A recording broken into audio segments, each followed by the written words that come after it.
I met these girls that invited me into the porn industry. I am presented with this thing that I don't want to do that. That's not what I'm pursuing, but it wasn't far from the way I was living my life.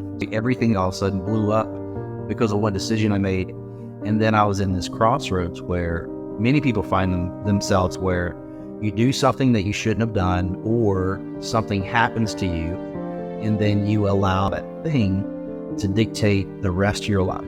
Do I continue down this road where my feelings and my shame and my guilt to dictate the way that I live my life, or find some people I'm honest and I heal and I brush myself off? I left the porn industry and I'd found Jesus. I'm honored to have Joshua Boone with me today. And I love your description as I was researching. It says, pastor and former porn star. Yeah. And I love that, the cheekiness of that, because you embrace that openly so that people can find healing. And anyone listening might be like, okay, where is this conversation going to go? But I want to ask you first, how did you first find yourself in the ladder? What led you to being in the thick of the porn industry? What steps got you there, if you don't mind sharing? Yeah. Well, first of all, thank you so much for having me. Yeah, thanks. Sorry, I always jump way too deep. It's all good. I love your family. Arden's amazing. Addison is one of my best friends, and John is my hero. So I mean, I love you guys so much. But I would say for me, I grew up in a small town without a dad. And what was unique about me growing up without a dad was that dad that I didn't have in my life, he was just down the street. So seeing the thing that I didn't have and having a tangible reminder of the reason that made me feel inadequate, it was, I would say, it amplified how I felt. You knew he was your dad that young? Yeah. So, I mean, just on like super small town, like one grocery store, one gas station. So knew that he was my father. And as I got older, I mean, even from his perspective, in retrospect, I'm empathetic in a way that, I mean, shame amplifies, so I would say him knowing I was there and there being a level of separation, I would say he was probably struggling with some of the same things I was struggling with. But, as a kid growing up, it started as confusion, and then it grew into frustration. And being someone who has a high achiever personality, I thought, okay, I feel, inadequate. I feel less than, I don't feel valuable. So what I'm going to do is I'm going to try to, fill that gap through accomplishments. So I'm going to, make the best grades. I'm going to be the best athlete. And then I started modeling and acting when I was like 13 or 14 and had a lot of success doing that. And, average age of exposure today is 8 years old. And just 3 years ago, it was 13. And that's when I was first exposed to pornography. And often the things that you're exposed to dictate, the decisions you make later on in life. Yeah. And for me, Romans 12:2 talks about how you're either being conformed by the world or being transformed by the renewing of your mind. So for me, the only teacher I had was the world, and I didn't have a man speaking into my life. I didn't have an example of a healthy dynamic between a husband and a wife. I never saw that ever in my life. So for me, I was learning through experience and through media and wrongly through pornography. And I'm just living that life and really fell in love with acting. I went to college, studied theater for a few years, and then ended up moving to Hollywood and, pursuing my dream out there. So I thought if I put myself in closer proximity to the industry I wanted to be in, that would be advantageous for my career. And it was. Got an agent, started doing stuff. But like many people who are in Hollywood chasing their dream, you got to get a job to kind of mitigate those expenses. And I was working at like a high profile like bar slash club or whatever, and I met these girls that invited me into the porn industry. So I am presented with this thing that I don't want to do that. That's not what I'm pursuing, but it wasn't far from the way I was living my life. So I thought, okay, I'll check it out. How detrimental could it be? I thought, like, if I did one film, how detrimental to my career? And I would probably just do it one time and not do it again. And then I did one film, back in the day when I did this, because this was, 15, 16 years ago when I did my first film. It went viral and a lot of people saw it. And then my fraternity brothers from college were sending it to me. And eventually even, my family found out about it, and that was just humiliating. And my mainstream agent also found out about it, which led to me very quickly getting removed from that agency. That sucked, because like everything that I was pursuing all of a sudden blew up because of one decision I made.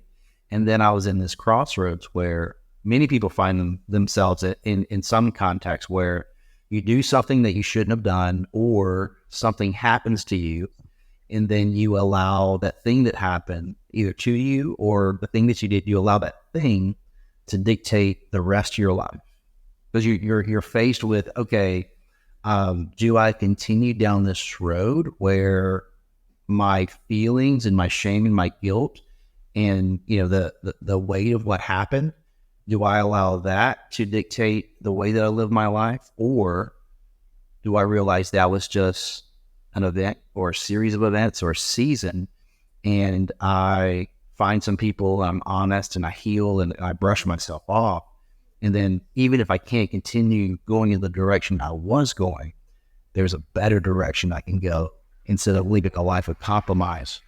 But what's true is it's so much easier to continue to compromise. It's so much easier to continue doing what you've always done, even if it's unhealthy. Because anyone that lives in this like traumatic, chaotic space for a long time, from the outside looking in, it doesn't make sense. But to the person that's familiar with chaos, there's comfort in the middle of chaos, because that's what you know, and you always gravitate to what you know. So that's what I did. I believed, okay, that's the dangerous thing about a lie. I believe if you believe a lie to be true, it's true to you. And through that lie, you see the world. And I believed there was nothing else I could do other than to continue doing porn. So I did. And at the same time, I was like, well, if I'm going to do anything, like just who I am, I can't stand the thought of being mediocre at anything. So it's like, well, I'm going to become the best. And I made millions of dollars. I won all the awards. I did all the things that I thought would bring me happiness. I thought being famous, being rich, I really believed, remove the pain from my heart. It would make me feel like I was somebody, that people were applauding, even if I knew it, wasn't good.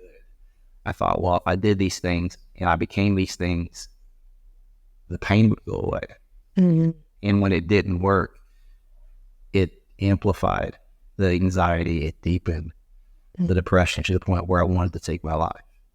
And, that's how I got into the industry. And really, I was faced with either I'm going to take my life, or I'm going to rot. And obviously I ran. Well, thank goodness. I love that hearing your story. It's almost like a simile too for people that aren't in the industry but are on the consuming end. Is I see that same pattern through the research. Is you consume, and like you were saying, oh, I need to be successful, I need to keep going. I've seen that's how porn goes inside the brain too, with the addictiveness, desensitization. And I'm thinking for anyone listening, we are jumping in quick, but whether you're a woman that struggled with watching pornography, whether you've lived a lifestyle that's synonymous with that type of lifestyle, as Joshua was saying before he got into it, it's like, well, this isn't so different than what I'm seeing in society. Why don't we capture it on film? It's really how dating and young adolescents are interacting. My hope is that you're hearing that lifestyle is not fulfilling. It's going to only cause a snowball effect. And I was looking at some research of the effects on like alcohol and hardcore drugs and then pornography on the brain. And they're very similar with how it dewires your dopamine levels. Being that point of like, okay, I'm at this point where I'm just no longer loving my life. I no longer feel fulfilled. I'm feeling all these heaps of anxiety or shame. How did you turn that off for a second and realize, okay, I need to come to something better. I need to fall in love with Christ. Like, because I feel like you have this window of, okay, well, I'm going to jump ship. Where am I going to jump to? What led you to choosing or falling in love with Christ at that point? I left the porn industry and I found really just another drug. I got into the health and fitness space and I started, working in a gym, became a trainer, launched an online trading platform. I fell in love with allowing, me to be a small part in people leading themselves better. And it was amazing. But at the same time, I wanted to become the best trainer so that, again, notoriety, I was making good money, I was being affirmed, and I was doing all these things.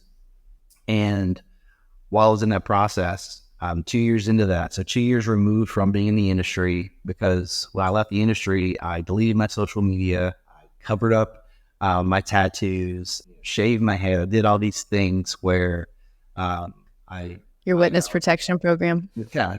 I often say I tried to put what I believe to be enough good dirt on my bad dirt so I didn't feel dirty. And I'm there for 2 years and I meet this girl. We go on a run and I share with her, I'm like, hey, this is how bad I am. You don't want anything to do with me. And she's like, well, you're not defined by the worst thing you ever done or the best thing you'll ever do. Do you know who God is? And this conversation led to church.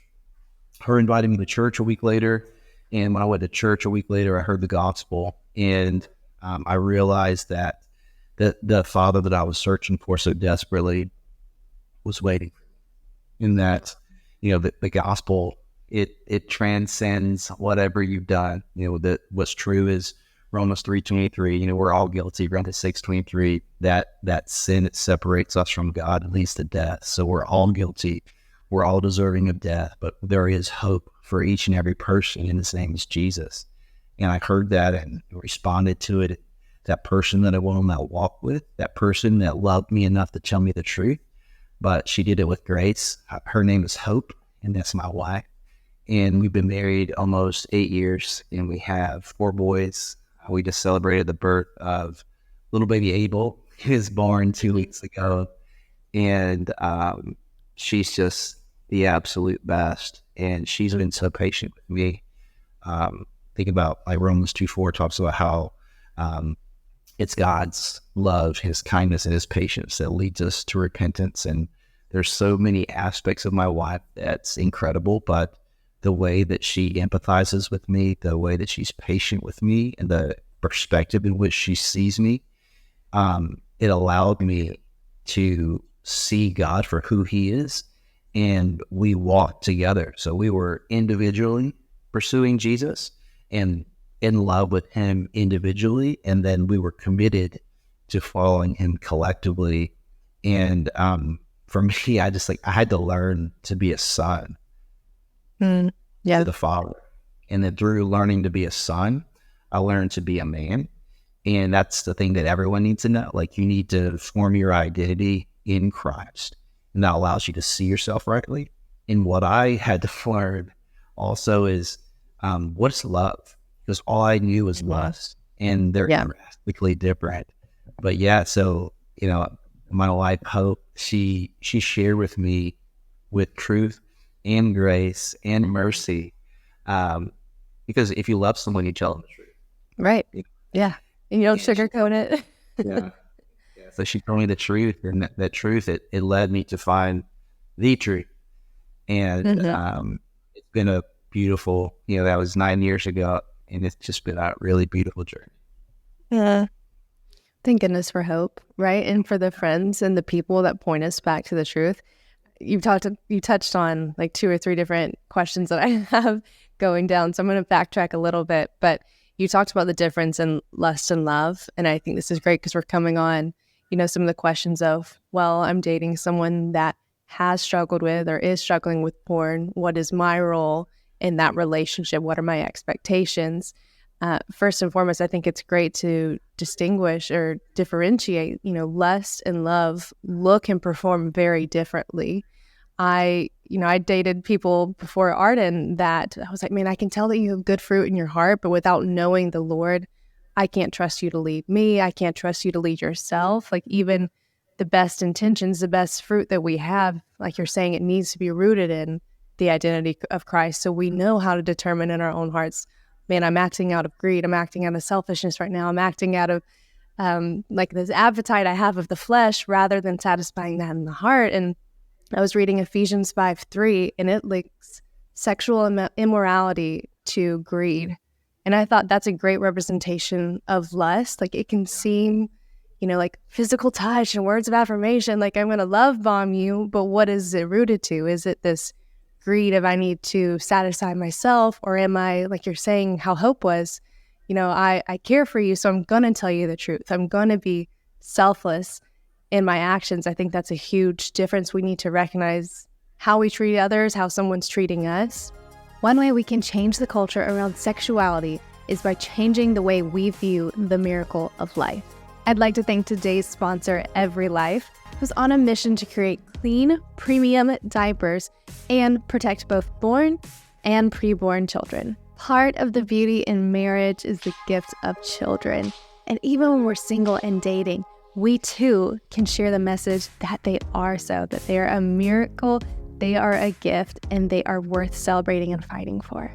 So if you're listening to this and thinking of someone you love that's raising little loved ones, or you're not in that season yet but want to help, what you can do is participate in their Buy for a Cause bundle. Now these go to organizations and families that are in the most need. If you'd like to be a part of change or help a family that's in need, you can go to everylife.com today. And if you're buying a bundle, you can use code ChristianB10 for 10% off your first purchase.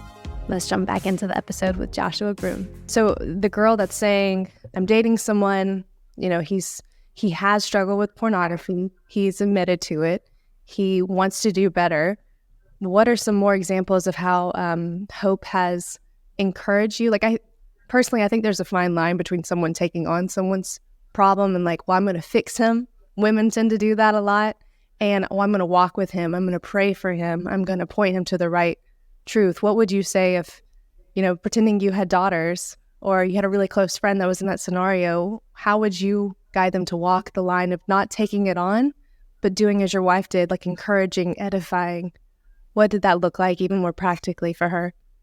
Yeah, I would say, so I've been blessed to have a voice into Gen Z, and I have a lot of people that I love and lead, and a lot of them fall in, that 18 to 30 demographic where they're in that what's next, either going from high school to college or college to the workforce, or you're leaving this level of accountability. And when you leave what you leave the comfort of what you leave this level of accountability in that, like, you're not completely leaving your parents, you're not leaving the friends that you had, but when you're living in a different place, doing a different thing, you don't have what you once had. And what it makes you really understand is my faith indicative of the relationship that I have with God, or has my faith been contingent on a place or a person? And it's like, man, if you don't have an independent dependency on Jesus, you're dependent on something else, and that's idolatry, and that always leads to death. And what I would say to the person that is in this space where you're dating someone and, they're, check the fruit, right? Shake the tree. And does their life look like someone that is following Jesus? And if you're someone who loves Jesus and you're interested in, because it's easy to be interested to, the boy or the girl that's attractive and they're charismatic and they have all these things that you want, but they're not committed to following Jesus. today, right now, the best thing that you could do to them is share the gospel with them, not date them. Like that would not be healthy. It wouldn't be a good idea. It doesn't mean that you can't share the gospel with them, then get in community that, you do life surrounded with them, and then eventually you date and fall in love and get married. Like that's the best case scenario. But if you're not going to share the gospel like on the couch with them, like watching, yeah. Like, should you be dating? Because again, if I was speaking to the girl who is committed to following Jesus, should you be dating someone that is not committed to following Jesus? Right. No, that's just true, because I know what it costs to believe a lie, and it's like, and like you said earlier, it's easy to believe that we can change someone. We can't. We can only point them to the person that can, is Jesus. But if you're someone that, you're with someone that has a history of, being very, like living a life that, was full of promiscuity, or they were struggling with porn, or maybe even confess that they're currently struggling with porn, I would say the thing that you can do to love someone the most is to be honest with them. And, if they're a follower of Jesus, shame and guilt is the very thing that's keeping them stuck where they are. So I would say, if you're in a situation where someone's saying, for example, hey, I have struggled with this in the past, and I care about you to share this with you, gosh, what a gift. That's someone you can trust. That's someone you can trust. If you're going to give someone a window into something that causes you shame, gosh, that person must be crazy about you. But at the same time, it's healthy for you to say, do you have accountability in your life? And then for you, it's like, okay, if promiscuity was a problem in your past, or maybe it's a problem in your life, and it's something that we're all susceptible to. Like, don't ever say that I would never do that, because you certainly will end up doing that. So don't say don't ignorantly believe that, I'm so far from someone who could do that. So I would just say, be smart, create healthy boundaries. And if I would say a huge red flag would be if you share your boundaries with someone and there's pushback. Like pushback and questions are different, where it's like, could you help me understand why that's important to you? That'll be a healthy question. Why do you want to do that? Yeah. Maybe run. Yeah. If there's gaslighting involved, let's get out of that scenario. Yeah. Or it's like, that's dumb. It's like, okay. They're immature and they don't respect your boundaries. Because if someone doesn't respect your boundaries, they don't respect you. And that's not someone that is pursuing Jesus. And that's definitely not someone that you want to pursue marriage with. Because if you're dating for marriage, and you see, okay, this person is exhibiting characteristics of someone that is, entangled with lust, or you're not even sure that, they know what love is. I would say that's not someone that you would want to be dating. And it is in the Bible allows us to have this weapon. I like to talk about the Bible. It's a gate and a weapon, right? So it protects you and it equips you. Yeah. And it allows us to know what's true. It's like, okay, what's love? 1 Corinthians 13, 4-7. So love is patient, love is kind, it does not envy or boast, it's not arrogant or rude, it does not insist on its own way, it's not irritable or resentful, it does not rejoice at wrongdoing, but rejoices with the truth. Love bears all things, believes all things, hopes all things, endures all things. That's a great picture into love, and it's a great picture into what you're going to need to hold on to and cling on to in marriage. You will be tested. There will be, when as you, we're both, and everyone is, we're still broken. We're still imperfect. Because of the fall, even though we are in a right standing with God because of the blood of Jesus, we're still imperfect. We still, Romans 7, we still struggle with doing the things we ought not do and struggling with the things that we should do. So we're imperfect. So are we going to butt heads at times? Sure. Are we going to be irritable at times? Sure. And if you're not committed to loving that person, and love looks like, I'm going to put you first. I'm going to show you patience. I'm going to, extend empathy for you. You're going to get frustrated, and you're going to, end up in a place where you don't want to be really quick. Yeah. Well, I love that your socials bio says 0% perfect, 100% forgiven. Yeah. And it's so true. I mean, it's like the covering is the righteousness that Christ gives us in his blood. It's not like, okay, well, you checked the mark, Joshua, you can come into this alive. Right. But now it's like, no, I just lavish this on you. And like you're saying, we all need that. So the person you're dating or the person that you are, if you're like, I have messed up in the past, that shame tactic of, well, I can't come to Christ. It's the idea of we come into that covering out of love for Christ, and like we stay in that covering because of love for Christ. So have that safeguard, like that gate, that weapon in your mind and your heart of, well, I'm not going to go back to those things that didn't fulfill me, those things that break Christ's heart. And I would say too, if someone opens up to you that you are dating, it's like, well, I've struggled with this in the past, I want to be open with you.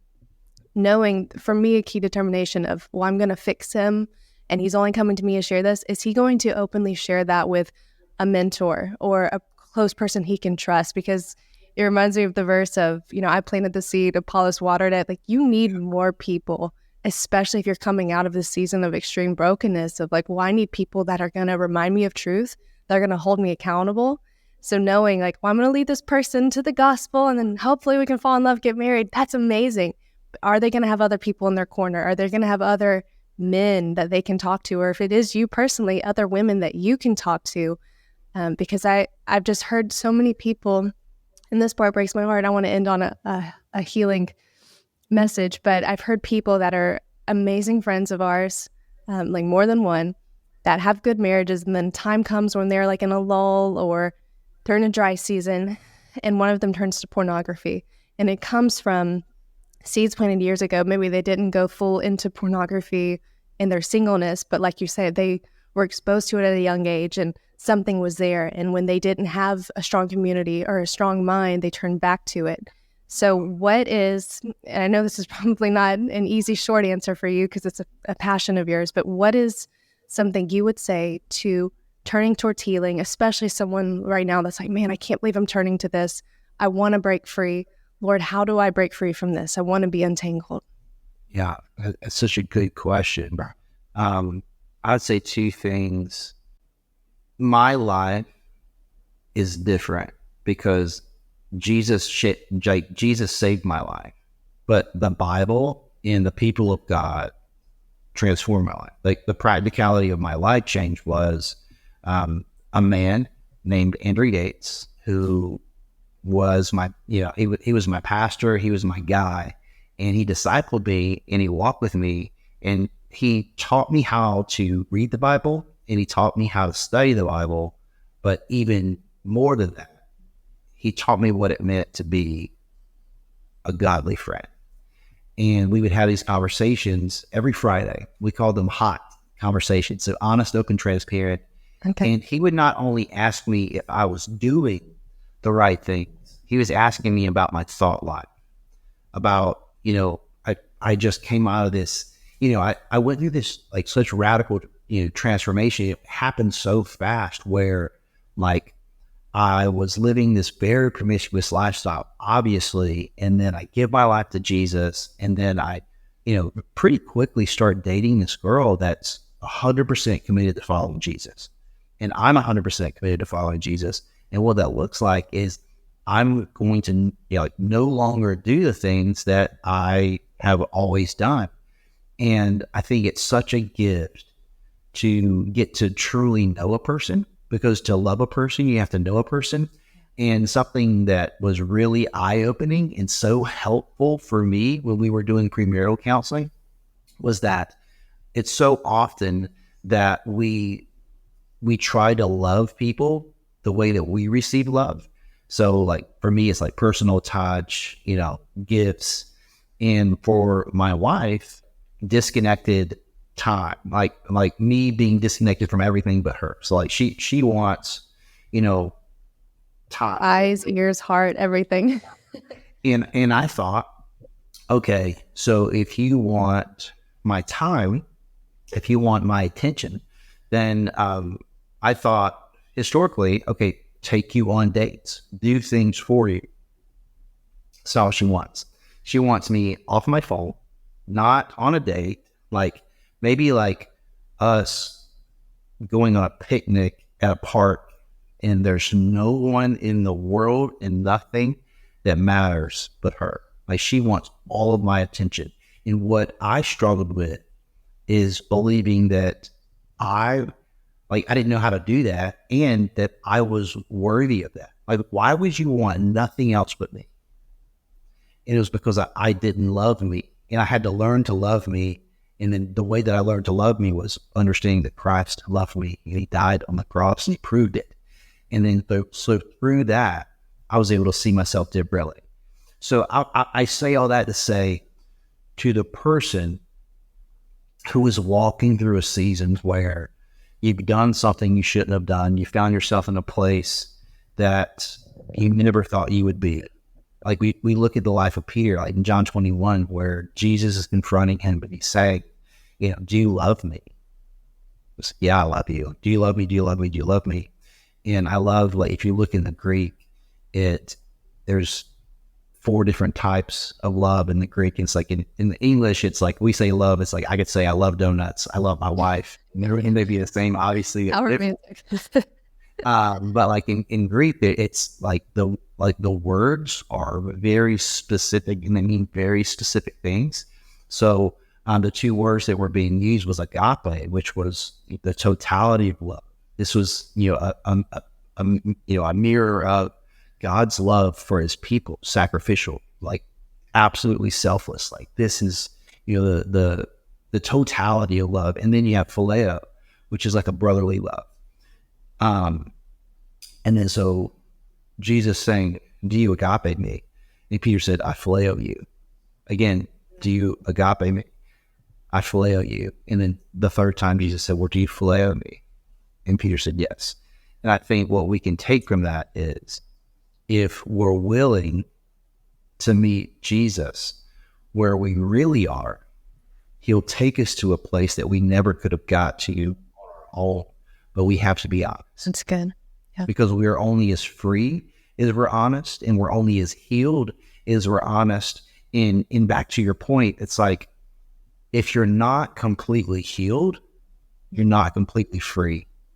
If you're not completely surrendered, you're partially broken. And what that leads itself to is if I'm not fully null, if I'm not fully surrendered, if I'm not like, here's who I am, and people know me, and I know that, I'm just laying all of my life down, there's something that's disconnected from God entering in this place and loving me. And it's not that I'm stopping him, I'm stopping my perception of who he is and who he's calling me to be. And I wrote this, I did this social media post yesterday, and it's a big part of my book, where it just said, sex is not intimacy. Mm-hmm. There was a poll, 10,000 people. If I say intimacy, what's the first thing you think of? In 91% of people said sex. Mm-hmm. And what's true is intimacy is not sex. Intimacy is proximity to God. Mm. So if you're not satisfied in your relationship with God, saturated in the Word of God, you're not truly experiencing the intimacy that your heart's longing for. In this world, it's full of counterfeits. Mm. And if you've been taking in counterfeits and you're not healed from that, you're going to long for something that you don't have because you're not experiencing what you were designed to experience. You're incapable of loving yourself in the way that God designed you to love yourself. So it leaves you being incomplete in the way that you love people, because you always will be an outpouring of your inward health. Mm-hmm. So that's why you're only capable of loving someone as well as you are healed and honest. So I would just say, man, Romans 8:1, if you're a follower of Jesus, there's no condemnation. That is, there's no condemnation. There's no condemnation for the follower of Jesus Christ. So shame and guilt keep people stuck. Right.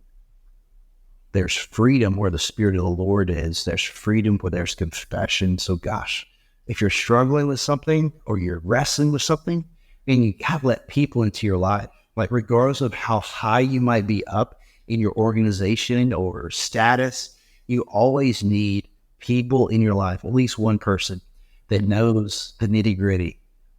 You need your spouse, and you need, if you're a woman, you need a woman in your life that knows the things you struggle with, the things that frustrate you. Like there needs to be a person in your life you can talk about with anything, that loves you enough to, the wounds of a friend that'll call you up and call you out. You need someone that will stab you in the front. You need someone that will, hey, you're not living up to the person I know you to be. Like, what's going on? Like, why are you saying these things that are, indicative of the person I need you to be? Like you're acting in a way that's different than the person I know you are. What's going on?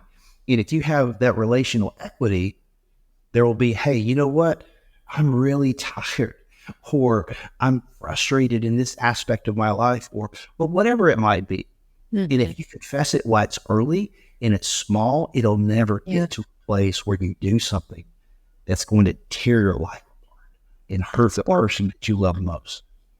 That's so good. I think that's one of the best practical, but also deeply spiritual elements we can walk away with this. And is like, we all struggle, but the more we hide things in secret and let them fester, that's how they turn into the how did I get here moments. And I know personally, and from friends too, if you're someone that's like that shame is just echoing in the back of your mind and you're like, well, I don't want to be known by my mistakes. No, if you make things known, people aren't going to know you by them. They're going to help you not be known by them. So vulnerability can be scary, it can be daunting, but just take that first step and you'll find so much freedom in it. You mentioned you have a book and you share things on social. How can people find your book and find you if they want to keep learning or hearing more from what you're sharing, Joshua? Yeah. So on social, all of my socials are I am Joshua Broome.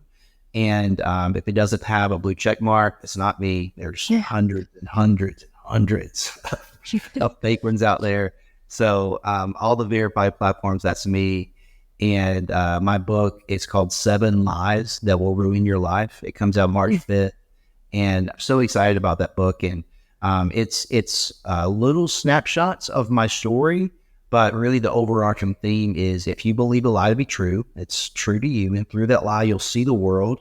In your heart, it's broken.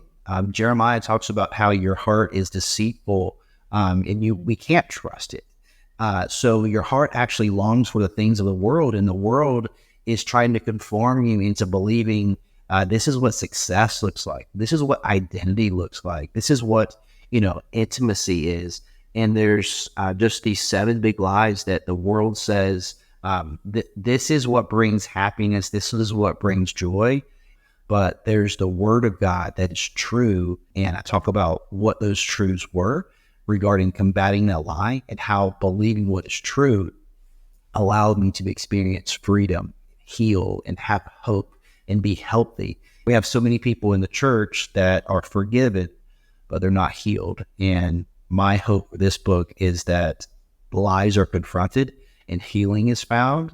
And the byproduct of that is more healthy marriages, more healthy people, and more people sharing the thing that matters most. And to me, that's the gospel. Amen. So good. Well, thank you for what you're doing. Thank you for taking time to come on here and uplift and encourage us, give us some guidance, and be sure to check out his book when it comes out in March. Joshua, thank you for joining us. Absolutely. Thank you so much.